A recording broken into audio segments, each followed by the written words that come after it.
And it ends with, in the ministry of truth, they too had nothing to say, for they had plugged up their ears. What was it? I forget. Glued shut their eyes and zippered up their mouth like that, and then it goes back into a sack with a zipper. These are things that I did. This is a kind of self-portrait with Kafka. This one's called Franz and Francis. So sometimes I think it's Kafka's world that we're in. Yeah.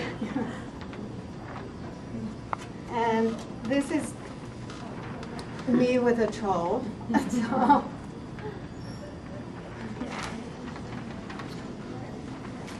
and these are pictures that were in carrier pigeon and in portfolio. This is my grandmother and her sister and her other sister. This is Great Aunt Yetta. And they called her pixelated, which is not like the computer pixelated.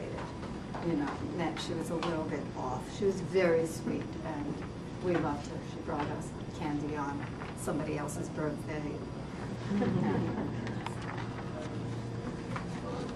Now, these are my parents in 1946, and I was thinking that, you know, after the war was over, people kind of were looking for their little hideouts, their little shells, and retiring from the chaos of the world. They never had their own house. They were standing in front of somebody else's house, and they were so in love. It's just a berserk picture. It makes me smile and want to cry at the same time because they look so happy. And it's, you think they're standing in front of their own house, and it's not. It's just a house.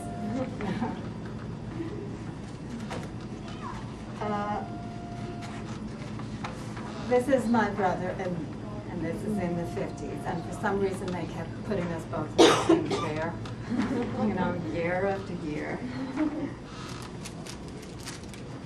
Okay. This is my dad. This was my dad. My dad was a cutter in a clothing factory, and he matched clothing, and he cut clothing. We could never even buy him pajamas that weren't perfectly matched, which got harder and harder.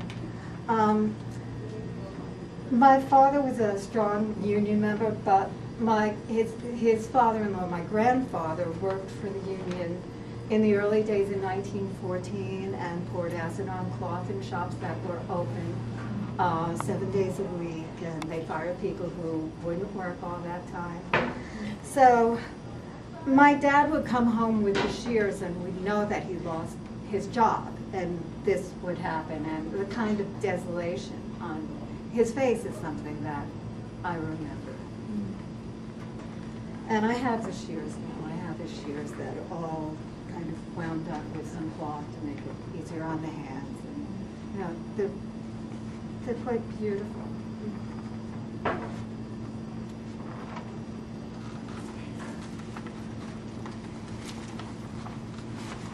This is my mother after my dad died with Gilbert, her cat, who became her companion. Gilbert recently died. That was really sad, but they would have breakfast together. She'd say, we're having breakfast, you know, having dinner. You know, he was really a wonderful companion.